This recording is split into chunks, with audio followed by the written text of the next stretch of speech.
ಓಂ ಶಾಂತಿ. ವೀಕ್ಷಕರೇ, ಅಭಿಮಾನಿಗಳೇ, ಗುರುಮಕ್ಕಳೇ, ನಿಮ್ಮೆಲ್ಲರಿಗೂ ಒಳ್ಳೆಯದಾಗಲಿ. ಮಿತ್ರರೇ, ನಿಮಗೆ ಒಂದು ಮಾಹಿತಿಯನ್ನು ಇವತ್ತು ನಾನು ನಿಮಗೆ ನೀಡ್ತೀನಿ. ಪ್ರಕೃತಿಯ ಮಾಹಿತಿ. ಈ ಪ್ರಕೃತಿ ದತ್ತವಾದ ದೇವತಾ ಶಕ್ತಿ ಅಥವಾ ಮಾಹಿತಿಯನ್ನು ನಾನು ನಿಮಗೆ ಕೊಡ್ತೀನಿ. ಈ ವಿಡಿಯೋನ ಲಾಸ್ಟ್ವರೆಗೂ ನೋಡಿ. ಈ ವಿಡಿಯೋನ ಲಾಸ್ಟ್ವರೆಗೂ ನೋಡಿದ್ರೆ ನಿಮಗೆ ಒಂದು ಚಿಕ್ಕ ಮಾಹಿತಿ ನಿಮಗೆ ಆರೋಗ್ಯ ಭಾಗ್ಯಕ್ಕೆ ಸಿಗುತ್ತೆ. ನೆನಪಿಟ್ಕೊಳ್ಳಿ. ಈಗ ನಾನು ಮರದ ಮೇಲೆ ಇದ್ದೀನಿ. ಯಾವ ಮರದಲ್ಲಿ ನಾನು ಕುಳಿತಿದ್ದೀನಿ ಇದೆಲ್ಲ ನೀವು ತಿಳ್ಕೊಬೇಕಂದ್ರೆ ಪೂರ್ತಿ ವಿಡಿಯೋ ನೋಡಬೇಕು. ಗೊತ್ತಾಯ್ತಲ್ಲ? ಇದು ನೋಡಿ, ನಲ್ಲಿಕಾಯಿ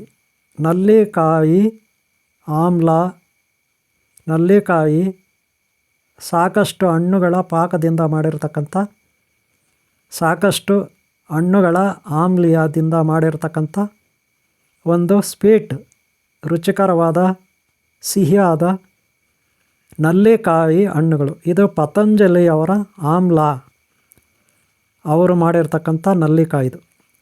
ಗೊತ್ತಾಯ್ತಲ್ಲ? ನೀವು ಈ ವಿಡಿಯೋನ ಲಾಸ್ಟ್ವರೆಗೂ ನೋಡಿ. ನಾನು ನಿಮಗೆ ನಲ್ಲಿಕಾಯಿ ಮರ ಎಲ್ಲಿದೆ, ನಮ್ಮ ಮನೆ ಹತ್ರ, ಮನೆ ಹಿಂದೆ ಸ್ವಲ್ಪ ದೂರದಲ್ಲಿದೆ, ಅಲ್ಲಿಗೆ ನಿಮ್ಮನ್ನು ಕರ್ಕೊಂಡು ಹೋಗ್ತೀನಿ. ಈ ನಲ್ಲಿಕಾಯಿಯಿಂದ ಏನೆಲ್ಲ ಉಪಯೋಗ ಆಗುತ್ತೆ, ನಮ್ಮ ಆರೋಗ್ಯಕ್ಕೆ ಎಷ್ಟು ಉಪಯೋಗ ಆಗುತ್ತೆ, ಇದು ಸೇವನೆ ಮಾಡೋದ್ರಿಂದ ನಮ್ಮಲ್ಲಿ ಎಷ್ಟೆಲ್ಲ ಹುಮ್ಮಸ್ಸಿರುತ್ತೆ, ಶಕ್ತಿದಾಯಕವಾಗಿರುತ್ತೆ, ರೋಗಗಳು ನಿವಾರಣೆ ಆಗುತ್ತೆ ಅನ್ನೋದನ್ನು ನಾವು ಸ್ವಲ್ಪ ಮಾಹಿತಿಯನ್ನು ತಿಳ್ಕೊಳ್ಳೋಣ. ಈಗಾಗಲೇ ನಾನು ಈ ಒಂದು ನಲ್ಲಿಕಾಯಿ ಆಮ್ಲೆಯ ಬಗ್ಗೆ ತಿಳಿಸಿದ್ದೀನಿ. ಇವತ್ತು ನಾನು ನಿಮಗೆ ಡೈರೆಕ್ಟಾಗಿ ನಲ್ಲಿಕಾಯಿ ಮರ, ಕಾಡು ನಲ್ಲಿ, ಏನಲ್ಲಿ ಕಾಡಿನಲ್ಲಿರುತ್ತಲ್ಲ, ಒರ್ಜಿನಲ್ ಕಾಯಿ, ಅದು ನಲ್ಲಿ, ಕಾಡು ನಲ್ಲಿ ಅಂತಾರೆ. ಕಾಡು ನಲ್ಲಿ ಮರದ ಹಣ್ಣುಗಳು, ಕಾಯಿಗಳದು. ಆ ಕಾಯಿಗಳು ಮರದ ಹತ್ರ ನಾನು ನಿಮ್ಮನ್ನು ಕರ್ಕೊಂಡು ಹೋಗ್ತೀನಿ. ಇದು ನೋಡಿ, ನಮ್ಮ ಮನೆ ಮುಂದೆ ಇರ್ತಕ್ಕಂಥ ಒಂದಷ್ಟು ಜಾಗ. ಈ ಜಾಗ 3.5 ಎಕರೆ ಇರುತ್ತೆ. ರಾಗಿ ಬೆಳೆದಾಯಿತು, ಅದನ್ನು ಕಟಾವು ಮಾಡಿ ಆಯಿತು. ಇದು ನಮ್ಮ ಮನೆ ಮುಂದೆ ಬೆಳೆದಿರ್ತಕ್ಕಂಥ ಒಂದು ತುಳಸಿ ಗಿಡ. ಹಾಗೆ ಮನೆಯ ಅಕ್ಕಪಕ್ಕ ಮರಗಳಿರುತ್ತೆ. ನಾನೀಗ ನಲ್ಲಿಕಾಯಿ ಮರದ ಹತ್ರ ನಿಮ್ಮನ್ನು ಕರ್ಕೊಂಡು ಹೋಗ್ತೀನಿ. ನಲ್ಲಿಕಾಯಿ ಮರದ ಹತ್ರ, ಕಾಡು ನಲ್ಲಿಕಾಯಿ ಮರದ ಹತ್ರ ನಾನು ನಿಮ್ಮನ್ನು ಕರ್ಕೊಂಡು ಹೋಗ್ತೀನಿ. ಇದು ನೋಡಿ, ನಾನು ವಾಸ ಮಾಡ್ತಕ್ಕಂಥ ಮನೆ. ಈ ಮನೆ ನಮ್ಮದಲ್ಲ, ಬೇರೆಯವ್ರದ್ದು. ಈ ಮನೆ ಮುಂದೆ ಇರತಕ್ಕಂಥ 3.5 ಎಕರೆಯಿಂದ 4 ಎಕರೆ ಜಮೀನಿದು. ರಾಗಿ ಬೆಳೆದಿದ್ದಾರೆ, ಅದರಲ್ಲಿ ಮಾವಿನ ಗಿಡ ಇದೆ. ಇದು ಬೇರೆಯವ್ರದ್ದು, ಕೋಲಾರ ಜಿಲ್ಲೆ, ಬೇರೆಯವ್ರದ್ದು. ಈ ಮನೆಯಲ್ಲಿ ನಾನು ಸುಮಾರು 6 ವರ್ಷಗಳ ಮೇಲಾಯಿತು ಇಲ್ಲಿ ಬಂದು ವಾಸ ಮಾಡ್ತಾಯಿದ್ದೀನಿ. ನೋಡಿ, ಮಳೆಗಾಲದಲ್ಲಿ ಯಾವ ರೀತಿ ಹುಲ್ಲಿರುತ್ತೆ, ಇಲ್ಲಿ ಮನೆ ಮುಂದೆ ಬರೀ ಹುಲ್ಲಿರುತ್ತೆ, ಬೆಳ್ಕೊಂಡಿರುತ್ತೆ. ಆದರೆ ಇದನ್ನು ಮಳೆಗಾಲದಲ್ಲಿ ಸ್ವಲ್ಪ ಕ್ಲೀನ್ ಮಾಡೋಕ್ಕಾಗಲ್ಲ, ಮಳೆ ಪದೇ ಬೀಳ್ತಾ ಇರುತ್ತೆ. ಅದಕ್ಕೆ ಕ್ಲೀನ್ ಮಾಡಿಲ್ಲ. ಮನೆ ಮುಂದೆ ಓಡಾಡೋಕ್ಕೂ ಜಾಗ ಇಲ್ಲ, ಬರೀ ಸ್ವಲ್ಪ ಮಾತ್ರ ಜಾಗ ಇದೆ. ಗೊತ್ತಾಯ್ತಲ್ಲ? ಇಲ್ಲೊಂದು ತುಳಸಿ ಗಿಡ ಇದೆ, ಇದು ನಾನು ಕುಡಿಯುವ ನೀರಿಗೆ ಯೂಸ್ ಮಾಡ್ತೀನಿ. ಸರಿ, ಈಗ ನಾನು ನಿಮಗೆ ನಲ್ಲಿ ಮರದ ಹತ್ರ ನಾನು ಕರ್ಕೊಂಡು ಹೋಗ್ತೀನಿ. ನಲ್ಲಿಕಾಯಿ ಮರದ ಹತ್ರ ನೋಡಿ ಇವರೇ, ನಾವು ಮನೆ ಪಕ್ಕದಲ್ಲಿದ್ದೀನಿ ನಾನೀಗ. ಇಲ್ಲಿಂದ ನೋಡಿದ್ರೆ ದೂರದಲ್ಲಿ ಒಂದು ನಿಮಗೆ ಮಾವಿನ ತೋಪು ಕಾಣುತ್ತೆ. ನೋಡಿದ್ರ ಆ ಮಾವಿನ ತೋಪು ಹತ್ರ ನಲ್ಲಿ ಮರ ಇರುತ್ತೆ, ನೆಲ್ಲಿಕಾಯಿ ಮರ ಇರುತ್ತೆ. ನೋಡಿ, ಲೈಟಾಗಿ ಕಾಣಿಸ್ತಾ ಇದ್ದದು. ನಾನು ಅಲ್ಲಿಗೆ ಕರ್ಕೊಂಡು ಹೋಗ್ತೀನಿ ನಾನೀಗ ನಿಮಗೆ. ಇದು ನಮ್ಮ ಮನೆ ಹಿಂದೆ ಇರೋದು, ದಕ್ಷಿಣ ಭಾಗಕ್ಕೆ. ನಮ್ಮ ಮನೆ ಹಿಂದೆ ದಕ್ಷಿಣ ಭಾಗಕ್ಕೆ ಇದು. ಈಗ ನಾನು ನಿಮ್ಮನ್ನು ಕರ್ಕೊಂಡು ಹೋಗ್ತಾಯಿದ್ದೀನಿ. ಈಗ ನಮ್ಮ ಮನೆ ಹಿಂದೆ ಇದೆ, ನಾನು ಹಿಂದೆಯಿಂದ ನಾನು ನಿಮಗೆ ಆ ಮರದ ಹತ್ರ ಕರ್ಕೊಂಡು ಹೋಗ್ತೀನಿ. ಅಲ್ಲಿ ಮರ ಹತ್ತೋಣ, ಕಾಯಿಗಳು ಯಾವ ರೀತಿ ಇರುತ್ತೆ, ನಲ್ಲಿಕಾಯಿಗಳು ಯಾವ ರೀತಿ ಇರುತ್ತೆ ಅನ್ನೋದನ್ನು ನಾನು ನಿಮ್ಗೆ ತೋರಿಸ್ತೀನಿ. ಗೊತ್ತಾಯ್ತಲ್ಲ? ಸಾಮಾನ್ಯವಾಗಿ ನಲ್ಲಿಕಾಯಿಗಳು ನಮ್ಮ ಶರೀರಕ್ಕೆ ಬಹಳ ಉತ್ತಮವಾದದ್ದು ರೀ. ನಮ್ಮ ಶರೀರಕ್ಕೆ ಉತ್ತಮವಾದದ್ದು. ಈ ವಿಡಿಯೋನ ಲಾಸ್ಟ್ವರೆಗೂ ನೋಡಿ ಇವರೇ. ಆರೋಗ್ಯ ಭಾಗ್ಯಕ್ಕೆ ಭಾಳ ಉತ್ತಮ ನಲ್ಲಿಕಾಯಿ. ಲಾಸ್ಟ್ವರೆಗೂ ನೋಡಿ ವಿಡಿಯೋನ. ನಾನು ಅಲ್ಲಿಗೆ ನಿಮ್ಮನ್ನು ಕರ್ಕೊಂಡು ಹೋಗ್ತಾಯಿದ್ದೀನಿ. ಗೊತ್ತಾಯ್ತಲ್ಲ? ಆರೋಗ್ಯಕ್ಕೆ ಉತ್ತಮ ಏನೇನಕ್ಕೆ ಅಂತ ನೋಡ್ಬೋಣ. ಆರೋಗ್ಯಕ್ಕೆ ಗೊತ್ತಾಯ್ತೇನ್ರಿ? ನೋಡ್ರಿ, ನಮ್ಮ ಮನೆ ಇಲ್ಲಿದೆ. ನಮ್ಮ ಮನೆ ಹಿಂದ್ಗಡೆ ನಾನಿದ್ದೀನಿ, ನೋಡಿದ್ರಲ್ಲ, ನಮ್ಮ ಮನೆ ಇದು. ನಮ್ಮ ಮನೆ ಸುತ್ತಲೂ ಮರಗಳೆಲ್ಲ ಇರುತ್ತೆ. ಗೊತ್ತಾಯ್ತಲ್ಲ? ಮನೆ ಮುಂದೆ ಆಗಲೇ ನೋಡಿದ್ರಿ. ಈಗ ಮನೆ ಹಿಂದೆ ನೋಡ್ತಾಯಿದ್ದೀರ. ಮನೆ ಹಿಂದೆ ಬೀಡಿದೆ, ಏನೂ ಇಲ್ಲಿ ಬೆಳೆ ಬೆಳೆದಿಲ್ಲ. ಗೊತ್ತಾಯ್ತಲ್ಲ? ಒಂದು ಪುಟ್ಟ ಮನೆ ನಂದು. ಇಲ್ಲಿ 6 ವರ್ಷಗಳ ಮೇಲಾಯಿತು ವಾಸ ಮಾಡ್ತಾಯಿದ್ದೀನಿ. ಮನೆಯ ಸುತ್ತಲೂ ಮಾವಿನ ಮರ, ಹಾಗೆ ಬೇವಿನ ಮರಗಳು, ಹಾಗೆ ಇನ್ನೂ ಬೇರೆ ಮರಗಳಿದೆ. ನೋಡಿದ್ರಲ್ಲ, ಕವರ್ ಆಗಿದೆ ಮರಗಳು ಈ ಮನೆಗೆ. ಮನೆಯ ಸುತ್ತಲೂ ಕೂಡ ಬರೀ ಹುಲ್ಲಿದೆ. ಓಕೆನಾ? ಈಗ ನಾವು ಹೋಗೋಣ. ನೋಡ್ರಿ, ಮೊದಲು ನಾವು ನಲ್ಲಿಕಾಯಿ ಏನೇನಕ್ಕಾಗುತ್ತೆ ಅಂತ ಒಂದು ಸಾರಿ ನೋಡೋಣ. ನೋಡ್ರಪ್ಪ, ನಲ್ಲಿಕಾಯಿ ಸೇವನೆಯಿಂದ, ಕಾಡು ನೆಲ್ಲಿಕಾಯಿ ಸೇವನೆಯಿಂದ ನಮ್ಮ ಶ್ವಾಸಕೋಶಗಳು ಫಿಲ್ಟ್ರ್ ಆಗ್ತವೆ, ಅಂದರೆ ಶುದ್ಧಿ ಆಗ್ತವೆ. ಹೃದಯಕ್ಕೆ, ಆರೋಗ್ಯಕ್ಕೆ, ಹೃದಯ ಅಂತೂ ಭಾಳ ಉತ್ತಮ. ಕೆಲವರಿಗೆ ಹೃದಯಾಘಾತ ಅದು ಇದು ಇರುತ್ತೆ, ಅವ್ರಿಗೆ ಬಹಳ ಭಾಳ ಉತ್ತಮವಾದ ಆರೋಗ್ಯವನ್ನು ತಂದು ಕೊಡುತ್ತೆ. ಗೊತ್ತಾಯ್ತಲ್ಲ? ನಿಮ್ಗೆ ಗೊತ್ತಿರ್ಬೋದು ಬೇವಿನ ಮರ ಏನಕ್ಕೆಲ್ಲ ಉಪಯೋಗ ಆಗುತ್ತೆ ಅಂತ ಗೊತ್ತಿದೆ ನಿಮಗೆ. ನೋಡಿ, ಇದು ಬೇವಿನ ಗಿಡ. ಮೊದಲು ಇಲ್ಲಿ ಮರ ಹೊಡೆದಾಕಿದ್ದಾರೆ, ಆಮೇಲೆ ಚಿಗುರು ಬಂದಿದೆ, ಭಾರಿ ಚೆನ್ನಾಗಿ ಬಂದಿದೆ. ನೋಡಿರಿ, ಬೇವಿನ ಗಿಡ ಪಕ್ಕದಲ್ಲಿ ಒಂದು ಬಿಲ ಇದೆ. ಈ ಬಿಲ ಏನು ಗೊತ್ತಾ ನಿಮಗೆ? ಮುಂಗಸಿದ್ರೆ ಇದು ಮುಂಗಸಿ ಗೊತ್ತಲ್ಲ, ಮುಂಗಸಿ. ಇಷ್ಟು ದೊಡ್ಡ ಬಿಲ ಇದ್ದರೆ ಇದರಲ್ಲಿ ಇಲಿಗಳು ವಾಸ ಮಾಡಲ್ಲ, ಮುಂಗಸಿ ಅಂತ ತಿಳ್ಕೊಬೇಕು ನೀವು.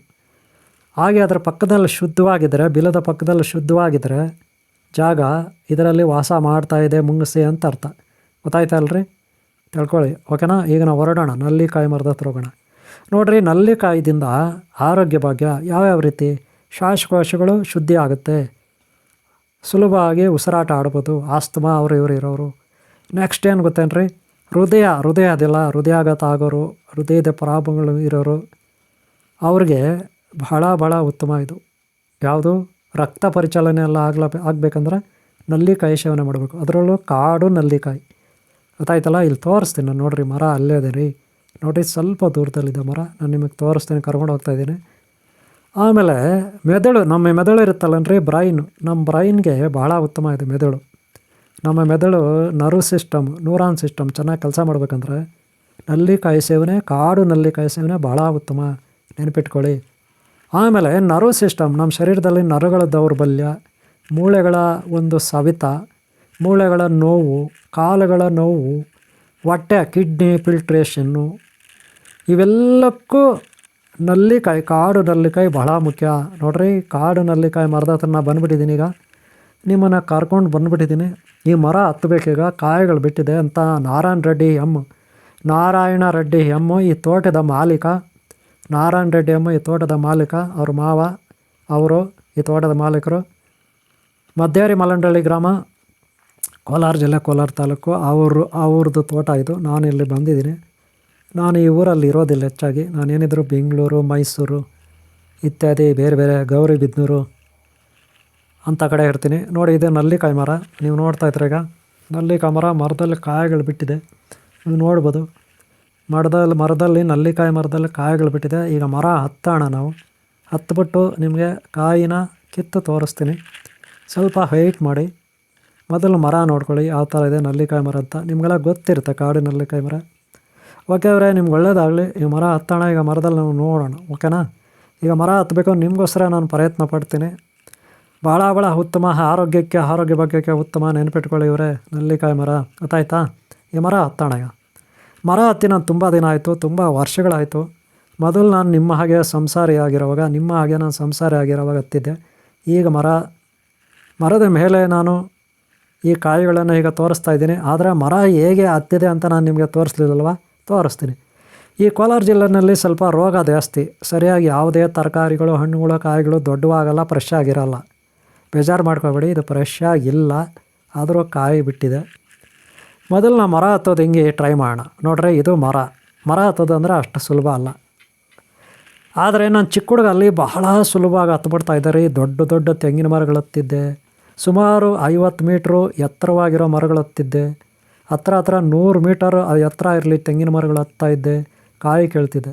ಆದರೆ ಈಗ ಕೂತು ಧ್ಯಾನ ಮಾಡಿ ಒಂದು ಕಡೆನೇ ಮೂಳೆ, ಮಾಂಸ, ನರಗಳೆಲ್ಲ ಹಾಗೇ ದೋಗಿರ್ತಾವಲ್ಲನ್ರಿ. ಅಪ್ಪಿ ನಾವು ಏಕಾಏಕಿ ಮರಗಳು ಹತ್ತಬೇಕಂದ್ರೆ ತುಂಬ ಕಷ್ಟ ಆಗುತ್ತೆ ರೀ. ನರಗಳೆಲ್ಲ ಹಾಗಾಗೆ ಇದಾಗ್ಬಿಡುತ್ತೆ. ಅದಕ್ಕೆ ಯಾವ ಕಾರಣಕ್ಕೋ ವಯಸ್ಸಾದಮೇಲೆ, ಅದರಲ್ಲೂ ಧ್ಯಾನ ತಪಸ್ಸು ಮಾಡೋರು, ಯೋಗ ಮಾಡೋರು, ಒಂದೇ ಕಡೆ ಕೂತ್ಕೊಂಡು ಧ್ಯಾನ ಮಾಡ್ತಾರಲ್ಲ, ಅವರು ಈ ರೀತಿ ಮರಗಳೆಲ್ಲ ಹತ್ತಕ್ಕೆ ಹೋಗ್ಬಾರ್ದು ರೀ. ನಿಜ ಹೇಳ್ಬೇಕಾದ್ರೆ ನಾನು ಇಷ್ಟು ಎತ್ತರವಾಗಿ ಮರ ಹತ್ತಿರೋದು ಇದೇ ಎಷ್ಟೋ ವರ್ಷಗಳಿಂದ ರೀ. ಸುಮಾರು ಒಂದು 30, 35, 40 ವರ್ಷಗಳಿಂದ ನಾನು ಈ ರೀತಿ ಎತ್ತರವಾದ ಮರ ಹತ್ತಿರೋದು. ನಿಜ ಹೇಳ್ತಾ ಇದ್ದೀನಿ ರೀ. ಇಷ್ಟು ಎತ್ತರವಾದ ಮರನ ನಾನು 40 ವರ್ಷಗಳಿಂದ ರೀ. ನಾನು ಚಿಕ್ಕ ಹುಡುಗಲ್ಲಿ ಒಂದು 17, 18 ವಯಸ್ಸಿಗೆ ಮರ ಹತ್ತೋದು ಬಿಟ್ಬಿಟ್ಟೆ ನಾನು. 17, 18 ವಯಸ್ಸಿಗೆ ಮರ ಹತ್ತೋದು ಬಿಟ್ಬಿಟ್ಟೆ. ಆಮೇಲೆ ಬೆಂಗಳೂರಿಗೆ ಅಲ್ಲಿ ಇಲ್ಲಿ ಕೆಲಸಕ್ಕೆ ಹೋದೆ. ಬೆಂಗಳೂರಲ್ಲಿ ಕೆಲಸ ಮಾಡಿಕೊಂಡು ಫ್ಯಾಕ್ಟ್ರಿಗಳಲ್ಲಿ ಅಲ್ಲಿ ಇಲ್ಲಿ ಹಂಗಂಗೆ ಇದ್ದೋದೆ. ಆಮೇಲೆ ಯಾವತ್ತೂ ನಾನು ಮರ ಹತ್ತಕ್ಕೆ ಹೋಗಲಿಲ್ಲ. ಆದರೆ 15 ವಯಸ್ಸಿಗಿಂತೂ ಚಿಕ್ಕ ಹುಡುಗ ಇರೋವಾಗ ಮರಗಳಲ್ಲಿ ಈ ರೀತಿ ಕಾಯಿಗಳು, ಹಣ್ಣುಗಳೆಲ್ಲ ತಿಂತಿದ್ದೆ ನಾನು. ಗೊತ್ತಾಯ್ತಲ್ಲ? ಇದು ನೋಡಿ ನಲ್ಲಿಕಾಯಿ, ಕಾಡು ನಲ್ಲಿಕಾಯಿ. ಇಷ್ಟು ದೊಡ್ಡ ಎತ್ತರವಾದ ಮರ ಹತ್ಬಿಟ್ಟಿದ್ದೀನಿ ನಾನೀಗ. ತುಂಬ ಮೇಲೆ ಇದ್ದೀನಿ ರೀ ನಾನು. ಅರ್ಥ ಆಯ್ತಾ? ಮೇಲೆ ಇದ್ದೀನಿ ನಾನು. ತುಂಬ ನೋಡ್ಬೋದು ನೀವು. ಪಕ್ಕದಲ್ಲಿ ಮರಗಳು ಸಣ್ಣದಾಗಿ ಕಾಣುತ್ತೆ ನಿಮಗೆ. ತುಂಬ ಮೇಲೆ ಇದ್ದೀವಿ ನಾನೀಗ. ಇದೇ ಫಸ್ಟ್ ಟೈಮ್ ಹತ್ತಿರೋದು. ಸುಮಾರು ರೀ 40 ವರ್ಷಗಳ ಹಿಂದೆ ರೀ ನಾನು ಇಷ್ಟು ದೊಡ್ಡ ಮರ ಹತ್ತಿರೋದು, ನೆನ್ಪಿಟ್ಕೊಳ್ರಿ. ಇವತ್ತು ಹತ್ತಕ್ಕಾಗಲ್ಲ ಅಂದ್ಕೊಂಡೆ ನಾನು, ಏನಾದರೂ ಪ್ರಾಬ್ಲಮ್ ಆಗ್ಬೋದು, ಕೈ ಕಾಲು ಹಿಡ್ಕೊಬೋದು, ನರಗಳು ಹಿಡ್ಕೊಬೋದು ಅಂದ್ಕೊಂಡೆ. ನೋಡಿರಿ ಹೆಂಗೆ ಕಾಯಿಗಳು ಬಿಟ್ಟಿದೆ ನೋಡಿರಿ, ನಲ್ಲಿಕಾಯಿ ನೋಡಿರಿ ಎಷ್ಟೊಂದು ಕಾಯಿ ಇದೆ ನೋಡಿರಿ. ಗೊತ್ತಾಯ್ತಲ್ಲ ಮರದಲ್ಲಿ ಅಪ್ಪಪ್ಪ ಎಷ್ಟೊಂದು ಇದೆನೋ ರೀ, 100 ಕಾಯಿಗಳಿದೆ ರೀ. ಇದೆಲ್ಲ ಕಿತ್ಕೊಬಿಟ್ಟು ಉಪ್ಪಿನಕಾಯಿ ಮಾಡ್ಬೋದು ರೀ. ಪತಂಜಲಿ ಯೋಗ ಇದೆಯಲ್ಲ, ಅಲ್ಲ ಪತಂಜಲಿ ಆಯುರ್ವೇದಿಕ್ ಇದೆಯಲ್ಲ, ಈ ಕಾಯಿಗಳಿಂದ ಬಹಳ ಚೆನ್ನಾಗಿ ಆಮ್ಲೀಯ ಒಂದು ಇದು ಮಾಡಿದ್ದಾರೆ ರೀ. ಅದು ನಾನು ತೋರಿಸ್ತೀನಿ ಈಗ. ಈ ವಿಡಿಯೋನ ಲಾಸ್ಟ್ವರೆಗೆ ನೋಡಿ, ನಾನು ಲಾಸ್ಟಲ್ಲಿ ನಿಮಗೆ ತೋರಿಸ್ತೀನಿ. ಚಪಾತಿಗೆ ಎಲ್ಲ ಹಾಕ್ಕೋಬೋದು ಈ ಕಾಯಿಗಳಿಂದ ಮಾಡಿರೋದು. ನೋಡಿರಿ ಎಷ್ಟೊಂದು ಕಾಯಿಗಳಿದೆ ನೋಡಿರಿ, ರಾಶಿ ಕಾಯಿಗಳಿದ್ದಾವೆ ರೀ ರೆಂಬೆಗಳಲ್ಲಿ. ಅಲ್ಲೇನು ರೀ ಕಾಡು ನಲ್ಲಿಕಾಯಿ ರೀ. ಏನೇನು ಉಪಯೋಗ ಇದು, ಮೆದುಳು ಫ್ರೆಶ್ ಆಗೋಕ್ಕೆ, ಬುದ್ಧಿಮತ್ತೆಗೆ, ಆಮೇಲೆ ಕಫ ಗಿಫ ಎಲ್ಲ ತೆಗೆದುಬಿಡುತ್ತೆ, ಆಮೇಲೆ ಕಫ ಎಲ್ಲ ಗಂಟ್ಲಲ್ಲಿರೋದು ತೆಗೆದುಬಿಡುತ್ತೆ, ಆಮೇಲೆ ಸಮಶೀತೋಷ್ಣದಲ್ಲಿ ಇಡುತ್ತೆ. ಗೊತ್ತಾಯ್ತೇನು ರೀ. ನೋಡಿರಿ ನಾನು ಮರದಲ್ಲಿದ್ದೀನಿ ರೀ, ಮೇಲೆ ಮರದಲ್ಲಿದ್ದೀನಿ. ಗೊತ್ತಾಯ್ತಲ್ಲ, ಇದೇ ಫಸ್ಟ್ ಟೈಮ್ ಹತ್ತಿರೋದು ನಾನು. ಯಾವಾಗೋ ನಾನು ಚಿಕ್ಕ ಹುಡುಗಲ್ಲಿ ಹತ್ತಿದ್ದೆ ರೀ, ನಿಮಗೋಸ್ಕರ ನಾನು ಹತ್ತಿರೋದು, ನೆನ್ಪಿಟ್ಕೊಳ್ಳಿ. ವೀಡಿಯೋ ಮಾಡಿ ನಿಮಗೆ ತೋರಿಸೋಣ ಅಂದ್ಬಿಟ್ಟು ಇವತ್ತೊಂದು ರಿಲ್ಯಾಕ್ಸ್ ಮೂಡು, ಅದಕ್ಕೆ ತೋರಿಸ್ತಾಯಿದ್ದೀನಿ. ಗೊತ್ತಾಯ್ತಲ್ಲ. ಈ ಕಾಯಿಗಳೆಲ್ಲ ನಾನು ತಿನ್ನಲ್ಲ ಹಂಗೆ ಡೈರೆಕ್ಟು, ಏನಿದ್ರು ಪತಂಜಲಿಯವರು ಮಾಡಿದ್ದಾರೆ ಈ ಕಾಯಿಗಳನ್ನ. ಅದು ಭಾಳ ಚೆನ್ನಾಗಿರುತ್ತೆ. ನಿಮ್ಗೆ ಆಮೇಲೆ ತೋರಿಸ್ತೀನಿ ನಾನು ನಿಮಗೆ. ಚಪಾತಿಗೆಲ್ಲ ಹಾಕ್ಕೊಂಡು ತಿನ್ಬೋದು. ಇವೆಲ್ಲ ಉಪ್ಪು ಖಾರ ಹಾಕ್ಕೊಂಡು ಹೆಣ್ಮಕ್ಳು ತಿಂತಾರೆ, ಹೆಣ್ಮಕ್ಳು ಉಪ್ಪು ಖಾರ ಹಾಕ್ಕೊಂಡು ತಿಂತಾರೆ ಈ ಕಾಯಿಗಳು. ಅದೇ ನಾನು ಮಿಡ್ಲ್ ಸ್ಕೂಲಲ್ಲಿ ಇರೋವಾಗ ನಮ್ಮ ಸ್ಕೂಲ್ ಹತ್ರದಿಂದ ಸುಮಾರು 2 ಕಿಲೋಮೀಟ್ರ್ ದೂರ ಹೋಗಿ ಅಲ್ಲಿ ಕಾಡಲ್ಲಿ ಈ ಕಾಯಿಗಳು ಕಿತ್ಕೊಂಡ್ಬಂದು ನಾವು ತಿಂತಾಯಿದ್ವಿ ಮಧ್ಯಾಹ್ನ ಟೈಮು. ಸ್ಕೂಲಲ್ಲಿರುವಾಗ ಮಧ್ಯಾಹ್ನ ಟೈಮು ಊಟಕ್ಕೆ ಬಿಡ್ತಾರಲ್ಲ, ಆ ಟೈಮಲ್ಲಿ ಕಿತ್ಕೊಂಡ್ಬಂದು ತಿಂತಾಯಿದ್ವಿ. ಗೊತ್ತಾಯ್ತೇನ್ರಿ. ಈಗ ತಿನ್ನೋಕ್ಕಾಗಲ್ಲ ಬಿರ್ರಿ ಹುಳಿ. ಈಗೇನಿದ್ರು ನಾನು ಪತಂಜಲಿ ತಂದು ಇಟ್ಕೊಂಡಿದ್ದೀನಿ. ಇದೊಂದು 180 - 200 ರೂಪಾಯಿ ಆಗುತ್ತೆ. ಇದು ಹಣ್ಣುಗಳ ಪಾಕು, ಹಣ್ಣುಗಳ ರಸದಿಂದ ಬೇರೆ ಬೇರೆ ಆಪಲ್ಲು, ಮತ್ತೊಂದು ದ್ರಾಕ್ಷಿ ಎಲ್ಲ ಹಣ್ಣುಗಳ ರಸದಲ್ಲಿ ಒಂದು ಪಾಕ್ ಮಾಡಿದ್ದಾರೆ. ಒಳ್ಳೆ ನೋಡೋಕ್ಕೆ ಜಾಮೂನ್ ಥರ ಇದೆ. ಜಾಮೂನ್ ಅಲ್ಲ ರೀ, ಇದು ನಲ್ಲಿಕಾಯಿ ರೀ, ಪತಂಜಲಿಯವರು ಮಾಡಿರೋದು. ತೋರಿಸ್ತೀನಿ ನಾನು. ನೋಡಿರಿ ಇದು ಚಪಾತಿಗಾಗುತ್ತೆ, ರೊಟ್ಟಿಗಾಗುತ್ತೆ, ಬಹಳ ಚೆನ್ನಾಗಿರುತ್ತೆ ರೀ. ಒಂಚೂರು ಹುಳಿ ಇರಲ್ಲ ರೀ ಇದು. ಅದೇ ಮರದಲ್ಲಿ ನೋಡಿದ್ರೆ ಭಾಳ ಭಯಾನಕವಾಗಿರುತ್ತೆ ಹುಳಿ. ಇದು ನೋಡಿರಿ ಒಂದು ಚೂರು ಹುಳಿ ಇರಲ್ಲ ರೀ, ಒಂದು ಚೂರು ಹುಳಿ ಕೂಡ ಇರಲ್ಲ. ನಿಜವಾಗ್ಲೂ ಹೇಳ್ತೀನಿ, ಇದು ತಗೊಂಡು ತಿನ್ನಿರಿ, ಆರೋಗ್ಯಕ್ಕೆ ಒಳ್ಳೇದ್ರಿ ಇದು. ಒಂದು ಚೂರು ಹುಳಿ ಇರಲ್ಲ, ಹಂಗಂಗೆ ತಿನ್ಬೋದು. ಗೊತ್ತಾಯ್ತಾ. ಬೇಕಾದ್ರೆ ನೀವು ಚಪಾತಿ ಕೂಡ ಹಾಕ್ಕೊಂಡು ತಿನ್ಬೋದು ರೀ. ಏನಾದರೂ ಸಾಂಬಾರಿಲ್ಲ, ಚಟ್ನಿ ಇಲ್ಲ ಅಂದರೆ ಇದು ಆರೋಗ್ಯಕ್ಕೆ ಒಳ್ಳೇದು. ಇನ್ನೊಂದು, ಊಟಕ್ಕೆ ಮುಂಚೆ ತೊಗೋಬೇಕಿದು ಕಾಯಿ, ನೆನ್ಪಿಟ್ಕೊಳ್ಳಿ. ಬೆಳಗ್ಗೆ ಹೊತ್ತು ಊಟಕ್ಕೆ ಮುಂಚೆ ತೊಗೋಬೇಕು. 1 ಲೋಟ ಲೈಟಾಗಿ ಬಿಸಿನೀರು ಕುಡ್ಕೋಬೇಕು. 1 ಲೋಟ ಬೆಳಗ್ಗೆ ಊಟಕ್ಕೆ ಮುಂಚೆ ಉಪವಾಸ ಇರಬೇಕು, ಆ ಟೈಮಲ್ಲಿ ತಿನ್ನಬೇಕು. ಆಮೇಲೆ ಊಟ ಮಾಡಬೇಕು. ಇದು ತಿಂದಾದಮೇಲೆ ಒಂದು 2 ಅವರ್ ಆದಮೇಲೆ ಊಟ ಮಾಡಬೇಕು, ಕನಿಷ್ಠ 1 ಅವರ್ ಆದಮೇಲೆ. ಗೊತ್ತಾಯ್ತೇನ್ರಿ. ಮೊದಲು ಊಟಕ್ಕೆ ಮುಂಚೆ ತಿನ್ಕೊಳ್ಳಿ, ಆಮೇಲೆ 1 ಅವರ್ ಆದಮೇಲೆ ತಿಂಡಿ ತಿನ್ಕೊಳ್ಳಿ. ಬೇಕಾದ ಚಪಾತಿಗೆ ಹಾಕ್ಕೊಂಡು ತಿನ್ಕೊಳ್ಳಿ. ಓಕೆನಾ. ಇಷ್ಟು ಇದರ ಮಾಹಿತಿ. ಎಲ್ಲರಿಗೂ ಒಳ್ಳೆಯದಾಗಲಿ. ಈ ವಿಡಿಯೋ ಇಷ್ಟ ಆದರೆ ಒಂದು ಲೈಕ್ ಮಾಡಿ. ನೀವು ಕೂಡ ಇದು ತಗೊಳ್ಳಿ. ನೋಡಿ ಅದ್ರ ಹೆಸರು ತೋರಿಸ್ತಾ ಇದ್ದೀನಿ ನಿಮಗೆ. ಹೆಸರಿದೆ, ಓದ್ಕೊಬಿಡಿ. ಪತಂಜಲಿ ಅವ್ರದ್ದು. ಗೊತ್ತಾಯ್ತೇನ್ರಿ. ಪತಂಜಲಿಯವ್ರದ್ದು ಆಮ್ಲ ಅಂತ ಇರುತ್ತೆ ಇದು. ಗೊತ್ತಾಯ್ತೇನ್ರಿ. ತಗೊಳ್ಳಿ, ಇದರಲ್ಲಿ ಕೇಳಿ, ಇದನ್ನು ತೋರಿಸಿ ಸ್ಕ್ರೀನ್ ಶಾಟ್ ಮಾಡಿ ಇಟ್ಕೊಳ್ಳಿ. ಈ ಡಬ್ಬನ ನೀವು ಆಯುರ್ವೇದಿಕ್ ಇದು ಸ್ಟೋರ್ಗಳಲ್ಲಿ ಸಿಗುತ್ತೆ ನಿಮಗೆ, ಏನು ವೆರಿ ಮಾಡಬೇಡಿ. ಆರಾಮಾಗಿ ಚಪಾತಿಗೆ ಹಾಕ್ಕೊಂಡು ತಿನ್ಕೊಳ್ಳಿ, ಆರೋಗ್ಯಕ್ಕೆ ಒಳ್ಳೆಯದು. ಓಕೆ ಅವರೇ, ನಿಮ್ಮೆಲ್ಲರಿಗೂ ಒಳ್ಳೆಯದಾಗಲಿ. ಈ ವಿಡಿಯೋ ಇಷ್ಟ ಆದರೆ ಒಂದು ಲೈಕ್ ಮಾಡಿ. ಹಾಗೆ ಹಿಂದಿನ ಭಾಗಗಳು ನೋಡಿ, ಹಾಗೆ ಮುಂದಿನ ಭಾಗಗಳು ನೋಡಿ. ನಿಮ್ಮೆಲ್ಲರಿಗೂ ಒಳ್ಳೆಯದಾಗಲಿ. ಒಂದು ಲೈಕ್ ಮಾಡೋದು ಮರಿಬೇಡಿ, ಸಬ್ಸ್ಕ್ರೈಬ್ ಮಾಡ್ಕೊಳ್ಳೋದು ಮರಿಬೇಡಿ. ಓಕೆನಾ. ಓಕೆ, ಸದಾ ನಿಮಗೆ ಆರೋಗ್ಯ ಭಾಗ್ಯ ಲಭಿಸ್ಲಿ. ನಿಮ್ಮೆಲ್ಲರಿಗೂ ಆರೋಗ್ಯ ಭಾಗ್ಯ ಲಭಿಸ್ಲಿ. ನಿಮ್ಮಿಂದ ನಿಮ್ಮ ಮನೇಲಿ ಇರೋರ್ಗೂ ಆರೋಗ್ಯ ಭಾಗ್ಯ ಲಭಿಸ್ಲಿ.